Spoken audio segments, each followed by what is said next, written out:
ಕನ್ನಡ ಅನ್ನೋ ಪದ ಕೇಳ್ತಿದ್ದಂಗೆ ನಮಗೆ ಮೊದಲು ಕರ್ನಾಟಕದ ಬಾವುಟ ನೆನಪಾದ್ರೆ ಸೆಕೆಂಡ್ ನೆನಪಾಗದೆ ಡಾಕ್ಟರ್ ರಾಜ್ಕುಮಾರ್ ಅವರು. ಒಳ್ಳೆ ಆಕ್ಟರ್, ಸಿಂಗರ್ ಮತ್ತೆ ಕಲ್ಚರಲ್ ಐಕಾನ್ ಆಗಿದ್ದಂತ ಇವರು ಸುಮಾರು 200ಕ್ಕಿಂತ ಹೆಚ್ಚು ಫಿಲ್ಮ್ಸ್ ಗಳಾಗ ಆಕ್ಟಿಂಗ್ ಮಾಡಿದ್ರು. 9 Karnataka state film awards, 8 Filmfare awards, Dada Saheb Phalke, Padma Vibhushan award ಗಳನ್ನು ಇವರು ಗೆದ್ದಿದ್ರು. ಇಡೀ ಇಂಡಿಯಾದಾಗ ಫಸ್ಟ್ ಟೈಮ್ ಒಂದು ಯೂನಿವರ್ಸಿಟಿಯಿಂದ ಡಾಕ್ಟರೇಟ್ ಪದವಿ ಪಡೆದಂತ ಆಕ್ಟರ್ ಕೂಡ ನಮ್ ಡಾಕ್ಟರ್ ರಾಜ್ಕುಮಾರ್ ಅವರೇ. ಇಷ್ಟೆಲ್ಲ ಅಚೀವ್ಮೆಂಟ್ಸ್ ಗಳನ್ನ ಮಾಡಿದ್ರು ಕೂಡ ಡಾಕ್ಟರ್ ರಾಜ್ಕುಮಾರ್ ಅವರು ಒಂದಿನಾನು ಒಬ್ಬರ ಹತ್ರನೂ ಅಹಂಕಾರದಿಂದ ಮಾತಾಡ್ಲಿಲ್ಲ. ಇದರಿಂದಾಗಿ ಜನರು ಇವ್ರನ್ನ ಪ್ರೀತಿಯಿಂದ ಅಣ್ಣವರು ಅಂತ ಕರಿತಿದ್ರು. ಸೊ ನೂರಾರು ಸಿನಿಮಾಗಳನ್ನ ಮಾಡಿ ಕೋಟ್ಯಾಂತರ ಅಭಿಮಾನಿಗಳನ್ನ ಗಳಿಸಿದಂತ ಡಾಕ್ಟರ್ ರಾಜ್ಕುಮಾರ್ ಅವರು ಯಾವ ರೀತಿ ಕರ್ನಾಟಕದ ಅತ್ಯಂತ ದೊಡ್ಡ ಸೂಪರ್ ಸ್ಟಾರ್ ಆಗಿ ಬೆಳೆದ್ರು ಅಂತ ಈ ವಿಡಿಯೋದಾಗ ನಾನು ನಿಮಗೆ ಎಕ್ಸ್ಪ್ಲೇನ್ ಮಾಡ್ತೀನಿ. 1929 ಏಪ್ರಿಲ್ 24 ಪುಟ್ಟಸ್ವಾಮಿ ಮತ್ತೆ ಲಕ್ಷ್ಮಮ್ಮ ಅವರ ಮಗ ಆಗಿ ಡಾಕ್ಟರ್ ರಾಜ್ಕುಮಾರ್ ಅವರು ಜನಿಸಿದ್ರು. ಇವರು ಹುಟ್ಟಿದ್ದು ದೊಡ್ಡಗಾಜನೂರು ಅನ್ನೋ ಒಂದು ಸಣ್ಣ ಹಳ್ಳಿಲಿ. ರಾಜ್ಕುಮಾರ್ ಅವ್ರ ತಂದೆ ಪುಟ್ಟಸ್ವಾಮಿ ಅವರು ರಂಗಭೂಮಿ ಕಲಾವಿದರಾಗಿದ್ರು. ಸೊ ಹಳ್ಳಿಲಿ ಚಿಕ್ಕ ಪುಟ್ಟ ನಾಟಕಗಳನ್ನ ಮಾಡ್ಕೋತಾ ಅವರು ತಮ್ಮ ಜೀವನನ ಬಹಳ ಕಷ್ಟಪಟ್ಟು ಸಾಗಿಸ್ತಿದ್ರು. ಪುಟ್ಟಸ್ವಾಮಿ ಅವರು ನಾಟಕಗಳಲ್ಲಿ ರಾಕ್ಷಸರ ಕ್ಯಾರೆಕ್ಟರ್ ಅಥವಾ ವಿಲನ್ ಕ್ಯಾರೆಕ್ಟರ್ ಗಳನ್ನ ಬಹಳ ಚೆನ್ನಾಗಿ ಪ್ಲೇ ಮಾಡ್ತಿದ್ರು. ಇವರೇ ನಮ್ಮ ತಂದೆಯವರು, ನಮಗೆ ಬೆಳಕನ್ನು ತೋರಿಸ್ಕೊಟ್ಟ ದೇವರು ಸಿಂಗಾಲೂರು ಪುಟ್ಟಸ್ವಾಮಿನವರು. ಸಾಧಾರಣವಾಗಿ ಅವರು ರಾಕ್ಷಸ ಪಾತ್ರಗಳನ್ನ ಮಾಡೋದ್ರಲ್ಲಿ ಎತ್ತಲು ಕೈ. ಪುಟ್ಟಸ್ವಾಮಿ ಅವರು ಎಂತ ಒಳ್ಳೆ ಆಕ್ಟರ್ ಆಗಿದ್ರು ಕೂಡ ಮನೆಯಲ್ಲಿ ಬಡತನ ಇದ್ದಿದ್ರಿಂದ ರಾಜ್ಕುಮಾರ್ ಅವ್ರ ಚೈಲ್ಡ್ಹುಡ್ ಬಹಳ ಸ್ಟ್ರಗಲ್ ಮತ್ತೆ ಕಷ್ಟದಿಂದ ಕಳೀತು. ತಮಗೆ ಹೊಟ್ಟೆಗೆ ಇಲ್ಲದೇ ಇದ್ದ ಸಂದರ್ಭದಲ್ಲಿ ಕೂಡ ಅದನ್ನು ತೋರ್ಪಡಿಸ್ಕೊಳ್ತಾ ಅವ್ರ ಗಂಡ ಹೆಂಡರು, ನಮ್ಮ ತಾಯಿ, ನಮ್ಮ ಅಪ್ಪಾಜಿ. ನಮ್ಮ ತಾಯಿ ಸುಮಾರು 4 ದಿವಸ 5 ದಿವಸ ಏನು ಇಲ್ಲದೆ ಹಾಗೆ ಇದ್ದು ಬಿಡ್ತಾಯಿದ್ರು. ಹೊಟ್ಟೆಗೇನು ತಿಂದೆ ಮಕ್ಕಳು ನಮಗೆ ಮಾತ್ರ 2 ಹೊತ್ತು ಊಟ ಗಿಟ್ಟಕ್ಕೆ ಹಾಕಿಸ್ಬಿಟ್ಟು ಬದುಕಿ ನಮ್ಮನ್ನು ಸಾಕಿದ್ರು. ನಾವು ಆ ಪರಿಸರದಲ್ಲಿ ಬೆಳೆದು ಅದರಿಂದ ಕಿಂಚಿತ್ತು ಕೂಡ ನಾವು ಅದನ್ನು ಅನುಸರಿಸದೆ ಹೋದಾಗ ನಾವು ಮನುಷ್ಯರಾಗಕ್ಕಾಗಲ್ಲ. ಸೊ ತಂದೆಯವರು ಬಹಳ ಒಳ್ಳೆ ಆಕ್ಟರ್ ಆಗಿದ್ರಿಂದ ರಾಜ್ಕುಮಾರ್ ಅವರಿಗೆ ಕೂಡ ಚಿಕ್ಕ ವಯಸ್ಸಿಂದನೇ ಆಕ್ಟಿಂಗ್ ಮೇಲೆ ಬಹಳ ಆಸಕ್ತಿ ಬಂತು. ಇದರಿಂದಾಗಿ ಅವರು ರೆಗ್ಯುಲರ್ಲಿ ಅವ್ರ ತಂದೆ ಮಾಡ್ತಿದ್ದಂತ ನಾಟಕಗಳನ್ನ ನೋಡ್ತಿದ್ರು ಮತ್ತೆ ಕೆಲವೊಂದ್ಸಲ ನಾಟಕಗಳಲ್ಲಿ ಆಕ್ಟಿಂಗ್ ಕೂಡ ಮಾಡ್ತಿದ್ರು. ಆ ಒಂದು ಟೈಮ್ ಪೀರಿಯಡ್ ನಾಗ ರಾಜ್ಕುಮಾರ್ ಅವರು ಅವ್ರ ತಂದೆ ಜೊತೆ ಒಂದು ಫಿಲ್ಮ್ ನಲ್ಲಿ ಆಕ್ಟಿಂಗ್ ಕೂಡ ಮಾಡಿದ್ರು. 1942ರಲ್ಲಿ ಕನ್ನಡ ಪ್ರಹ್ಲಾದ ಬಂತು. ಸುಬ್ರಹ್ಮಣ್ಯರು ಅಂತ ಹೇಳಿ ಅವ್ರ ಸಂಸ್ಥೆನಲ್ಲಿ ತೆಗೆದ ಚಿತ್ರ. ಅದರಲ್ಲಿ ನಮ್ಮ ಅಪ್ಪಾಜಿ, ನಾನು, ನನ್ನ ತಮ್ಮ ನಾವೆಲ್ಲ ಇದ್ವಿ. ನಮ್ಮ ಅಪ್ಪಾಜಿ ಅಖಂಡಾಸುರ ಅಂತ ಒಂದು ಪಾತ್ರ ಮಾಡಿದ್ರು. ನಾವೆಲ್ಲ ಈ ಸ್ಕೂಲ್ ಹುಡುಗರ ಗುಂಪು ಸುಬ್ಬಯ್ಯ ನಾಯ್ಡು ಅವರ ನಾಟಕ ಸಂಸ್ಥೆನಲ್ಲಿದ್ದೆ. ಸುಬ್ಬಯ್ಯ ನಾಯ್ಡು ಅವರು ಕೂಡ ಮುತ್ತರಾಜು ಏನೋ ಈ ಪಿಕ್ಚರ್ನಲ್ಲಿ ಒಂದು ಪಾರ್ಟ್ ಮಾಡಿದಂತ ನೋಡ್ಬೇಕು ಅಂತ ಆಸೆಯಿಂದ ಅವರು ಕೂಡ ಬಂದ್ರು ಚಿತ್ರಕ್ಕೆ. ನಾನು ಕೂತ್ಕೊಂಡು ನೋಡ್ತಾ ಇದ್ದೆ. ಆ ಸೀನು ಬಂತು. ನಾನು ಎಲ್ಲಿದ್ದೀನಿ ಅಂತ ಹುಡುಕಾಡೋ ಅಷ್ಟರಲ್ಲಿ ಆ ಸೀನೇ ಹೊರಟು ಹೋಗಿತ್ತು.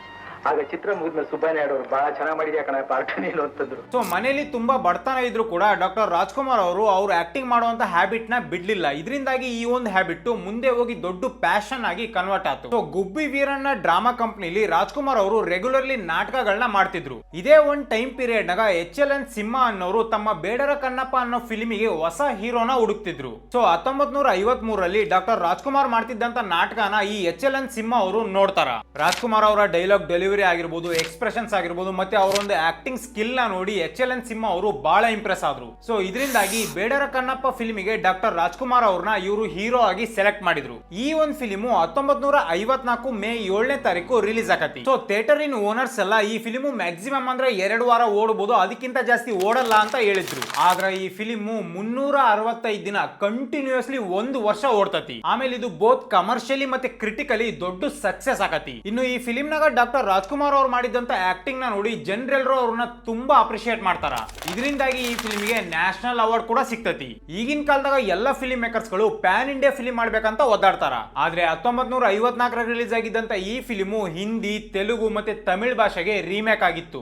ಈ ಒಂದು ಫಿಲ್ಮ್ ಇಂದಾಗಿ ಡಾಕ್ಟರ್ ರಾಜ್ಕುಮಾರ್ ಅವರು ಕನ್ನಡ ಫಿಲ್ಮ್ಸ್ ಗಳಲ್ಲಿ ಒಬ್ಬ ದೊಡ್ಡ ಹೀರೋ ಆಗಿ ಎಸ್ಟಾಬ್ಲಿಷ್ ಆದ್ರು. ಅವರು ರಂಗಭೂಮಿ ಕಲಾವಿದರಾಗಿದ್ರಿಂದ ಅವ್ರ ಆಕ್ಟಿಂಗ್ ರೇಂಜ್ ಕೂಡ ಬಹಳ ದೊಡ್ಡದಿತ್ತು. ಫಾರ್ ಎಕ್ಸಾಂಪಲ್ ಶ್ರೀರಾಮಚಂದ್ರ, ಕೃಷ್ಣ, ವಿಷ್ಣು ಅಂತ ದೈವಿಕ ಕ್ಯಾರೆಕ್ಟರ್ಸ್ ನ ಮಾಡೋದ್ರ ಜೊತೆಗೆ ಮಹಿಷಾಸುರ, ಹಿರಣ್ಯಕಶಪು, ಭಸ್ಮಾಸುರ ಅಂತ ರಾಕ್ಷಸ ಕ್ಯಾರೆಕ್ಟರ್ ಗಳನ್ನು ಮಾಡ್ತಿದ್ರು. ಅವ್ರ ಆಕ್ಟಿಂಗ್ ಎಷ್ಟು ಚೆನ್ನಾಗಿರ್ತಿತ್ತು ಅಂದ್ರ ಜನರು ಅವ್ರನ್ನ ಹೀರೋ ಕ್ಯಾರೆಕ್ಟರ್ ನಾಗ ಯಾವ ತರ ಅಕ್ಸೆಪ್ಟ್ ಮಾಡಿದ್ರು, ರಾಕ್ಷಸರ ಕ್ಯಾರೆಕ್ಟರ್ ಗಳಿಗೂ ಅದೇ ತರ ಅಕ್ಸೆಪ್ಟ್ ಮಾಡಿದ್ರು. ಇನ್ನು ಕರ್ನಾಟಕದ ಹಿಸ್ಟೋರಿಕ್ ಕ್ಯಾರೆಕ್ಟರ್ಸ್ ಗಳಾಗಿರೋಂತ ಕೃಷ್ಣದೇವರಾಯ, ಇಮ್ಮಡಿ ಪುಲಕೇಶಿ, ಮಯೂರ ವರ್ಮ ಅಂತ ಕ್ಯಾರೆಕ್ಟರ್ಸ್ ಗಳನ್ನು ಬಹಳ ಬ್ಯೂಟಿಫುಲಿ ಪ್ಲೇ ಮಾಡಿದ್ರು ಇವರು. ಇನ್ನು ಇವರು ಆಕ್ಟಿಂಗ್ ಮಾಡಿದಂತ ಬಂಗಾರದ ಹೂವು, ಕುಲಗೌರವ, ಭಕ್ತ ಕುಂಬಾರ, ಬಬ್ರುವಾಹನ, ಹೊಸ ಬೆಳಕು, ಹಾಲು ಜೇನು, ದೇವತಾ ಮನುಷ್ಯ, ಜೀವನ ಚೈತ್ರ, ಒಡ ಹುಟ್ಟಿದವರು ಅನ್ನೋ ಫಿಲಿಮ್ಸ್ ಗೆ ರಾಜ್ಯ ಪ್ರಶಸ್ತಿಗಳು ಸಿಕ್ಕು. ಬೇಡರ ಕಣ್ಣಪ್ಪ, ಭಕ್ತಿ ವಿಜಯ, ಜಗಜ್ಯೋತಿ ಬಸವೇಶ್ವರ, ಭಕ್ತ ಕನಕದಾಸ, ಕಿತ್ತೂರು ಚೆನ್ನಮ್ಮ, ನಂದಾದೀಪ, ಸತ್ಯ ಹರಿಶ್ಚಂದ್ರ ಅಂತ ಫಿಲಿಮ್ಸ್ ಗಳಿಗೆ ನ್ಯಾಷನಲ್ ಅವಾರ್ಡ್ ಸಿಕ್ಕು. ಆಡು ಮುಟ್ಟದ ಸೊಪ್ಪಿಲ್ಲ ಅನ್ನೋ ಹಾಗೆ ಡಾಕ್ಟರ್ ರಾಜ್ಕುಮಾರ್ ಅವರು ಮಾಡದೇ ಇರುವಂತ ಕ್ಯಾರೆಕ್ಟರ್ಸ್ ಗಳೇ ಇಲ್ಲ. ಪ್ರತಿಯೊಂದು ಫಿಲಿಮ್ ಅಲ್ಲೂ ಡಿಫ್ರೆಂಟ್ ಕ್ಯಾರೆಕ್ಟರ್ಸ್ ಗಳನ್ನ ಮಾಡ್ತಿದ್ದಂತ ಡಾಕ್ಟರ್ ರಾಜ್ಕುಮಾರ್ ಅವರು ದಿನದಿಂದ ದಿನಕ್ಕೆ ಕರ್ನಾಟಕದ ಜನರಿಗೆ ಹತ್ರ ಆಗ್ತಾ ಹೋದ್ರು. ಅವ್ರು ಮಾಡ್ತಿದ್ದಂತ ಪ್ರತಿಯೊಂದು ಫಿಲಿಮ್ ಅಲ್ಲೂ ಒಂದು ಒಳ್ಳೆ ಮೆಸೇಜ್ ಇರ್ತಿತ್ತು. ಮತ್ತೆ ಎಲ್ಲಾ ಫಿಲಿಮ್ಸ್ ಗಳನ್ನು ಫ್ಯಾಮಿಲಿ ಜೊತೆ ಜನರು ಮುಜುಗರ ಇಲ್ದಂಗೆ ಜೊತೆ ಕುತ್ಕೊಂಡು ನೋಡಬಹುದಿತ್ತು. ನೆಕ್ಸ್ಟ್ ಅವ್ರು ಮಾಡಿದಂತ ಬಂಗಾರದ ಮನುಷ್ಯ ಫಿಲ್ಮು ಬಹಳ ದೊಡ್ಡ ಮಟ್ಟದ ಸೋಷಿಯಲ್ ಮತ್ತೆ ಕಲ್ಚರಲ್ ಇಂಪ್ಯಾಕ್ಟ್ ನ ಕರ್ನಾಟಕದಾಗ ಮಾಡ್ತು. ಆಗಿನ ಕಾಲದಾಗ ಈ ಒಂದ್ ಫಿಲ್ಮು ಎಷ್ಟೋ ಜನ ಯೂತ್ಸ್ ಗಳಿಗೆ ವಾಪಸ್ ವ್ಯವಸಾಯ ಮಾಡೋ ತರ ಇನ್ಸ್ಪೈರ್ ಮಾಡ್ತು. ಈ ಫಿಲ್ಮ್ ನ ನೋಡಿ ಬೆಂಗಳೂರಲ್ಲಿ ಕೆಲಸ ಮಾಡ್ತಿದ್ದಂತ ಕೆಲವು ಯೂತ್ಸ್ ಗಳು ಅವ್ರ ಕೆಲಸನ ಬಿಟ್ಟು ವಾಪಸ್ ಹಳ್ಳಿಗಳಿಗೆ ಹೋಗಿ ಕೃಷಿನ ಮಾಡಕ್ ಸ್ಟಾರ್ಟ್ ಮಾಡಿದ್ರು. ಬೆಂಗಳೂರಲ್ಲಿರೋಂತ ಥಿಯೇಟರ್ಸ್ ಗಳಾಗ ಈ ಫಿಲ್ಮು ಬರೋಬ್ಬರಿ ಕಂಟಿನ್ಯೂಸ್ಲಿ 2 ವರ್ಷ ಓಡ್ತು. ಆಮೇಲೆ ಈ ಫಿಲ್ಮ್ ನ 1988 ರೀ ರಿಲೀಸ್ ಮಾಡಿದಾಗ ಮತ್ತೆ 25 ವಾರ ಓಡ್ತು. 1975 ರಿಲೀಸ್ ಆದಂತ ಮಯೂರ ವರ್ಮ ಫಿಲ್ಮ್ ಕೂಡ ಬಹಳ ದೊಡ್ಡ ಮಟ್ಟದ ಇಂಪ್ಯಾಕ್ಟ್ ನ ಮಾಡಿತ್ತು. ಈ ಒಂದು ಫಿಲ್ಮ್ ನಾಗ ಡಾಕ್ಟರ್ ರಾಜ್ಕುಮಾರ್ ಅವ್ರು ಮಾಡಿದಂತ ಆಕ್ಟಿಂಗ್ ನ ನೋಡಿ ಜನರು ಅವ್ರನ್ನ ಬಹಳ ಅಪ್ರಿಶಿಯೇಟ್ ಮಾಡಿದ್ರು. ಬರೀ 40 ರಿಂದ 45 ಲಕ್ಷ ಬಜೆಟ್ ನ ಮಾಡಿದಂತ ಈ ಫಿಲ್ಮು ಬಾಕ್ಸ್ ಆಫೀಸ್ ನಾಗ 3 ಕೋಟಿ ದುಡಿತು. ಆಮೇಲೆ ಇದು ತೆಲುಗು ಮತ್ತೆ ಮಲಯಾಳಂ ಭಾಷೆಗಳಿಗೆ ಡಬ್ ಕೂಡ ಆಯ್ತು. ಸೊ 1975 ಅಷ್ಟೊತ್ತಿಗೆ ಡಾಕ್ಟರ್ ರಾಜ್ಕುಮಾರ್ ಅವರು ಕರ್ನಾಟಕದ ಅತ್ಯಂತ ದೊಡ್ಡ ಸೂಪರ್ ಸ್ಟಾರ್ ಆಗಿ ಎಸ್ಟಾಬ್ಲಿಷ್ ಆಗಿದ್ರು. ಈ ಒಂದು ಟೈಮ್ ನಾಗ ಡಾಕ್ಟರ್ ರಾಜ್ಕುಮಾರ್ ಅವರ ವೈಫ್ ಆಗಿದ್ದಂತ ಪಾರ್ವತಮ್ಮ ಅವರು ವಜ್ರೇಶ್ವರಿ ಕಂಬೈನ್ಸ್ ಅನ್ನೋ ಒಂದು ಪ್ರೊಡಕ್ಷನ್ ಹೌಸ್ ನ ತೆಗೆದ್ರು. ಇಲ್ಲಿ ಪ್ರೊಡ್ಯೂಸ್ ಆಗ್ತಿದ್ದಂತ ಪ್ರತಿಯೊಂದು ಫಿಲ್ಮಿನ್ ಸ್ಟೋರಿನ ಪಾರ್ವತಮ್ಮ ಅವರು ಕೇಳಿನೇ ಅಪ್ರೂವ್ ಮಾಡ್ತಿದ್ರು. ಇನ್ನು ಪಾರ್ವತಮ್ಮ ಅವರ ವ್ಯವಹಾರಿಕ ಜ್ಞಾನ ಎಷ್ಟು ಚೆನ್ನಾಗಿತ್ತಂದ್ರ ಅವರು ಪ್ರೊಡ್ಯೂಸ್ ಮಾಡಿದಂತ 86 ಫಿಲ್ಮ್ಸ್ ಗಳಾಗ 75ಕ್ಕಿಂತ ಜಾಸ್ತಿ ಫಿಲ್ಮ್ಸ್ ಗಳು ಹಿಟ್ ಆಗಿದ್ವು. ಇನ್ನು ರಾಜ್ಕುಮಾರ್ ಅವರ ತಮ್ಮ ಆಗಿದ್ದಂತ ವರದರಾಜ್ ಅವರು ರಾಜ್ಕುಮಾರ್ ಅವರಿಗೆ ಬ್ಯಾಕ್ ಬೋನ್ ಆಗಿ ಮತ್ತೆ ದೊಡ್ಡ ಸಪೋರ್ಟ್ ಆಗಿ ಅವ್ರ ಕರಿಯರ್ ಥ್ರೂ ಅವರಿಗೆ ಹೆಲ್ಪ್ ಮಾಡಿದ್ರು. ಅಣ್ಣವ್ರ ಫೇಮು ಮತ್ತೆ ಇಂಪ್ಯಾಕ್ಟ್ ಯಾವ ಲೆವೆಲ್ ಇತ್ತಂತ 1982 ಆದಂತ ಗೋಕಾಕ್ ಚಳುವಳಿಯಿಂದ ನಮಗೆ ಗೊತ್ತಾಗತಿ. ಸೊ ಕರ್ನಾಟಕದಾಗಿರೋಂತ ಸ್ಕೂಲ್ಸ್ ಗಳಾಗ ಕನ್ನಡನ ಫಸ್ಟ್ ಲ್ಯಾಂಗ್ವೇಜ್ ಮಾಡ್ಬೇಕಂತ ಈ ಒಂದು ಗೋಕಾಕ್ ಚಳುವಳಿ ನಡೀತಿತ್ತು. ಆದ್ರೆ ಈ ಚಳುವಳಿ ಬಗ್ಗೆ ಯಾರಿಗೂ ಗೊತ್ತಿರಲಿಲ್ಲ ಮತ್ತೆ ಗೌರ್ಮೆಂಟ್ ಕೂಡ ಈ ಚಳುವಳಿನ ಸೀರಿಯಸ್ ಆಗಿ ತಗೊಂಡಿರ್ಲಿಲ್ಲ. ಆದ್ರೆ ಡಾಕ್ಟರ್ ರಾಜ್ಕುಮಾರ್ ಅವರು ಈ ಚಳುವಳಿಗೆ ಎಂಟರ್ ಆಗ್ತಿದ್ದಂಗ ಇಡೀ ಕರ್ನಾಟಕದಾಗಿರೋಂತ ಪ್ರತಿಯೊಂದು ವ್ಯಕ್ತಿ ಕೂಡ ಈ ಚಳುವಳಿ ಬಗ್ಗೆ ಗೊತ್ತಾತು. ಈ ಚಳುವಳಿಲಿ ರಾಜ್ಕುಮಾರ್ ಅವ್ರ ಇಂಪ್ಯಾಕ್ಟ್ ಎಷ್ಟು ದೊಡ್ಡ ಲೆವೆಲ್ ಇತ್ತಂದ್ರ ಗೌರ್ಮೆಂಟ್ ಕೂಡ ಇವ್ರು ಇಟ್ಟಂತ ಡಿಮ್ಯಾಂಡ್ ನ ಒಪ್ಕೊಂತು. ಸೊ ಅಣ್ಣವರ ವ್ಯಕ್ತಿತ್ವ, ಸಾಧನೆ ಮತ್ತೆ ಅವರು ಫಿಲ್ಮ್ ಇಂಡಸ್ಟ್ರಿಗೆ ನೀಡಿದಂತ ಕಾಂಟ್ರಿಬ್ಯೂಷನ್ ಗಳನ್ನ ನೋಡಿ ಗೌರ್ಮೆಂಟ್ ಆಫ್ ಇಂಡಿಯಾ 1983 ಇವರಿಗೆ ಪದ್ಮಭೂಷಣ ಅವಾರ್ಡ್ ನ ಕೊಡ್ತು. ಇನ್ನು ಇವರು ಫಿಲ್ಮ್ಸ್ ಗಳಾಗ ಮಾಡ್ತಿದ್ದಂತ ಅಮೇಜಿಂಗ್ ಆಕ್ಟಿಂಗ್ ನ ನೋಡಿ ಅಮೆರಿಕ 1985 ಇವರಿಗೆ ಕೆಂಟಕಿ ಕರ್ನಲ್ ಅವಾರ್ಡ್ ನ ಕೊಡ್ತು. ಈ ಅವಾರ್ಡ್ ನ ಪಡೆದಂತ ಏಕೈಕ ಭಾರತೀಯ ಆಕ್ಟರ್ ನಮ್ ಡಾಕ್ಟರ್ ರಾಜ್ಕುಮಾರ್ ಅವರು. ಅಣ್ಣವರಿಗೆ ಈ ಅವಾರ್ಡ್ ಸಿಕ್ಮ್ಯಾಗ ಇವತ್ತಿನ ತನಕ ಬೇರೆ ಯಾವ ಇಂಡಿಯನ್ ಆಕ್ಟರ್ ಕೂಡ ಈ ಅವಾರ್ಡ್ ನ ಕೊಟ್ಟಿಲ್ಲ. ಆಕ್ಟಿಂಗ್ ಫೀಲ್ಡ್ ನಾಗ ಇಷ್ಟೆಲ್ಲ ಅಚೀವ್ಮೆಂಟ್ ಗಳನ್ನ ಮಾಡಿದಂತ ರಾಜ್ಕುಮಾರ್ ಅವರಿಗೆ ಹಾಡ್ ಹೇಳೋದಂದ್ರೆ ಬಹಳ ಇಷ್ಟ. ಸೊ ಇವರು ಪ್ಲೇ ಬ್ಯಾಕ್ ಸಿಂಗರ್ ಆಗಿ ಕೂಡ ಬಹಳ ಫಿಲ್ಮ್ಸ್ ಗಳಾಗ ಹಾಡ್ಗಳನ್ನ ಹೇಳ್ತಿದ್ರು. ಇನ್ನು ಸಂಪತ್ತಿಗೆ ಸವಾಲ್ ಫಿಲ್ಮ್ ನಾಗ ಇವರು ಹಾಡಿದಂತ ಯಾರೇ ಕೂಗಾಡಲಿ ಸಾಂಗು ಇವ್ರ ಸಿಂಗಿಂಗ್ ಕರಿಯರಿಗೆ ಒಂದು ಟರ್ನಿಂಗ್ ಪಾಯಿಂಟ್ ಆಯ್ತು. ಹುಟ್ಟಿದರೆ ಕನ್ನಡ ನಾಡಲ್ಲಿ ಹುಟ್ಟಬೇಕು, ಮೆಟ್ಟಿದರೆ ಕನ್ನಡ ಮಣ್ಣ ಮೆಟ್ಟಬೇಕು. 1992 ಇವರು ಜೀವನ ಚೈತ್ರ ಅನ್ನೋ ಫಿಲ್ಮ್ ನಾಗ ನಾದಮಯ ಅನ್ನೋ ಸಾಂಗ್ ನ ಹಾಡಿದ್ರು. ಈ ಸಾಂಗ್ ಹಾಡಿದ್ಕೆ ಇವರಿಗೆ ನ್ಯಾಷನಲ್ ಅವಾರ್ಡ್ ಕೂಡ ಸಿಕ್ತು. ಜಸ್ಟ್ ಇಮ್ಯಾಜಿನ್ ಮಾಡ್ಕೊಳ್ರಿ, ಈಗಿನ ಕಾಲದ ಆಕ್ಟರ್ ಗಳು ನನಗೆ ಒಂದೇ ಒಂದ್ಸಲ ನ್ಯಾಷನಲ್ ಅವಾರ್ಡ್ ಸಿಕ್ಕರೆ ಸಾಕು ಅಂತ ಕಾಯ್ತಿರ್ತಾರ. ಆದ್ರ ಅಣ್ಣವರು ಆಕ್ಟಿಂಗ್ ಫೀಲ್ಡ್ ನಾಗ ಅಷ್ಟೊಂದು ನ್ಯಾಷನಲ್ ಅವಾರ್ಡ್ ಗೆದ್ದಿದ್ರು ಕೂಡ ಸಿಂಗಿಂಗ್ ನಾಗ ಮತ್ತೊಂದ್ಸಲ ನ್ಯಾಷನಲ್ ಅವಾರ್ಡ್ ಗೆದ್ರು. ಸೊ 1992 ಕರ್ನಾಟಕ ಸರ್ಕಾರ ಡಾಕ್ಟರ್ ರಾಜ್ಕುಮಾರ್ ಅವರಿಗೆ ಕರ್ನಾಟಕ ರತ್ನ ಅವಾರ್ಡ್ ಕೊಡ್ಬೇಕಂತ ಡಿಸೈಡ್ ಮಾಡಿದಾಗ ಅವ್ರು ಏನಂದ್ರು ಅಂತ ಕೇಳ್ರಿ. ರಾಜ್ಕುಮಾರನ್ನ ಕರ್ನಾಟಕ ರತ್ನ ಅನ್ನುವ ಬಿರುದು ಕೊಡಬೇಕು ಅಂದಾಗ ರಾಜ್ಕುಮಾರರು ನನಗೆ ಮೊದಲು ಕೊಡೋದಲ್ಲ, ಮೊದಲು ಅದನ್ನು ಕುವೆಂಪು ಕೊಡಬೇಕು, ಆಮೇಲೆ ನನಗೆ ಕೊಡಬೇಕು ಅಂದರು.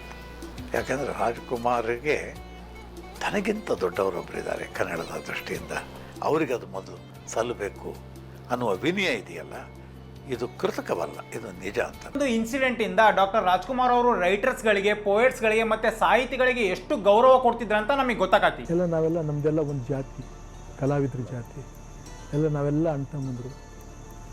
ಅವರೆಷ್ಟು ಮೇಲಕ್ಕೆ ಹೋದರೆ ಅಷ್ಟು ಆನಂದ ನನಗೆ.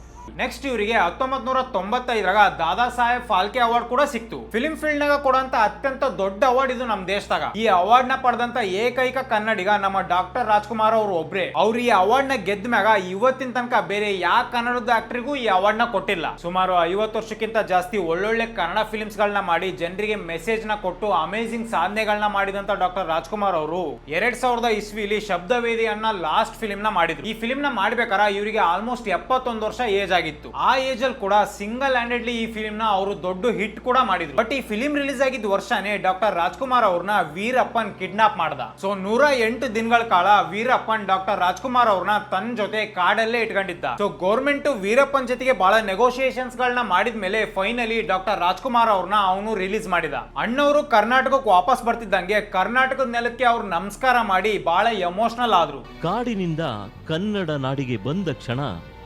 ಮಾತೃಭೂಮಿಗೆ ನಮಸ್ಕರಿಸಿ ಭಾವುಕರಾದರು.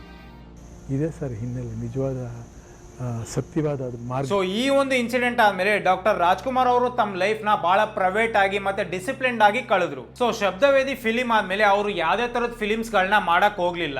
ಮುಂದಿನ ಕೆಲವು ವರ್ಷಗಳನ್ನ ಅವರು ತಮ್ಮ ಫ್ಯಾಮಿಲಿ ಜೊತೆ ಬಹಳ ಹ್ಯಾಪಿ ಆಗಿ ಕಳೆದ್ರು. ಸೊ ಫೈನಲಿ 2006 ಏಪ್ರಿಲ್ 12ನೇ ತಾರೀಕು ಕಾರ್ಡಿಯಾಕ್ ಅರೆಸ್ಟ್ ಆಗಿ ಡಾಕ್ಟರ್ ರಾಜ್ಕುಮಾರ್ ಅವರು ತಮ್ಮ ಪ್ರಾಣನ ತ್ಯಜಿಸಿದ್ರು. ಅವರು ತೀರ್ಕೊಂಡಿದ್ದ ದಿನ ಕರ್ನಾಟಕದ ಇತಿಹಾಸದಲ್ಲಿ ಅತ್ಯಂತ ಕರಾಳ ದಿನ ಅಂತ ನಾವು ಹೇಳ್ಬೋದು. ಅವತ್ತು ಅವ್ರನ್ನ ಕೊನೆ ಸಲ ನೋಡ್ಬೇಕಂತ ಕರ್ನಾಟಕದ ಮೂಲೆ ಮೂಲೆಗಳಿಂದ ಅವ್ರ ಅಭಿಮಾನಿಗಳು ಬಂದಿದ್ರು. ಸೊ ರಾಜ್ಕುಮಾರ್ ಅವರು ಬದುಕಿದ್ದಾಗ ತಮ್ಮ ಅಭಿಮಾನಿಗಳನ್ನ ಯಾವ ತರ ಪಾಸಿಟಿವ್ ಆಗಿ ಇನ್ಫ್ಲುಯೆನ್ಸ್ ಮಾಡಿದ್ರು, ಸಾಯುವಾಗ್ಲೂ ಕೂಡ ನೇತ್ರದಾನ ಮಾಡಿ ಕರ್ನಾಟಕದ ಜನರನ್ನ ಒಳ್ಳೆ ರೀತಿಲಿ ಇನ್ಫ್ಲುಯೆನ್ಸ್ ಮಾಡಿದ್ರು. ಅಮೂಲ್ಯವಾದ 2 ಕಣ್ಣುಗಳು ಮಣ್ಣು ಪಾಲಾಗುವುದಕ್ಕಿಂತ ಕತ್ತಲಲ್ಲಿ ಕುಳಿತಿರುವ ಇಬ್ಬರು ಅಂಧರಿಗೆ ದಾರಿದೀಪವಾಗಿದೆ. 200ಕ್ಕಿಂತ ಹೆಚ್ಚು ಫಿಲ್ಮ್ಸ್ ಗಳನ್ನ ಮಾಡಿ ಎಲ್ಲ ತರದ ಅವಾರ್ಡ್ಸ್ ಗಳನ್ನ ಗೆದ್ದು ಕೋಟ್ಯಾಂತರ ಅಭಿಮಾನಿಗಳು ಮತ್ತೆ ದುಡ್ಡನ್ನ ಗಳಿಸಿದಂತ ಡಾಕ್ಟರ್ ರಾಜ್ಕುಮಾರ್ ಅವರು ಒಂದಿನಾನು ಒಬ್ರ ಹತ್ರನೂ ಅಹಂಕಾರದಿಂದ ಮಾತಾಡ್ಲಿಲ್ಲ. ಅವರು ಕರ್ನಾಟಕದ ಅತ್ಯಂತ ದೊಡ್ಡ ಸೂಪರ್ ಸ್ಟಾರ್ ಆಗಿದ್ರು ಕೂಡ ಯಾವಾಗ್ಲೂ ಬಿಳಿ ಪಂಚೆ ಮತ್ತೆ ಶರ್ಟ್ ನ ಹಾಕೊಂಡು ಸಿಂಪಲ್ ಆಗಿರ್ತಿದ್ರು. ಅಭಿಮಾನಿಗಳನ್ನ ದೇವ್ರು ಅಂತ ಕರೆದ್ರು, ನಿರ್ಮಾಪಕರನ್ನ ಅನ್ನದಾತರು ಅಂತ ಕರೆದ್ರು. ಕನ್ನಡನ ಅತ್ಯಂತ ಸ್ಪಷ್ಟವಾಗಿ ಮಾತಾಡ್ತಿದ್ದಂತ ಅವರು ತಮ್ಮ ಇಡೀ ಜೀವನ ಪೂರ್ತಿ ಒಂದೇ ಒಂದು ಕಾಂಟ್ರವರ್ಸಿ ಕೂಡ ಮಾಡ್ಕೊಳ್ಳಿಲ್ಲ.